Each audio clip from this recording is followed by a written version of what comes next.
અમરેલીની જાણીતી ભરાડ વિદ્યા સંકુલમાં વાર્ષિક ઉત્સવની ભવ્ય ઉજવણી.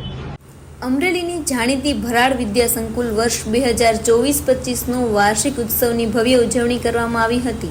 વિદ્યાર્થીઓએ તૈયાર કરેલ કાર્યક્રમ સબ કુછ સિખા હમને નું સુંદર આયોજન કરવામાં આવ્યું હતું. રાજ કપૂરના જૂના હિટ ગીતોને સ્ટેજ પર વિદ્યાર્થીઓ દ્વારા સુંદર રીતે રજૂ કરવામાં આવ્યા હતા. વિદ્યાર્થીઓની અંદર છુપાયેલી કળાને જોઈને શ્રોતાઓ મંત્રમુગ્ધ થઈ ગયા હતા. આ પ્રસંગે સંસ્થાના પ્રણેતા, શિક્ષણવિદ અને મોટિવેશનલ સ્પીકર ગીજુભાઈ ભરાડ, રાજકીય સામાજિક આગેવાનો તથા અધિકારીઓની વિશેષ ઉપસ્થિતિ રહી હતી. સંસ્થાના સંચાલક અને મહામંત્રી અમરેલી પત્રકાર એકતા પરિષદ તેમજ મહામંત્રી અમરેલી જિલ્લા ભારત સ્કાઉટ ગાઈડ સંઘના પંકજભાઈ મહેતાના માર્ગદર્શન નીચે સુંદર કાર્યક્રમનું આયોજન કરવામાં આવ્યું હતું.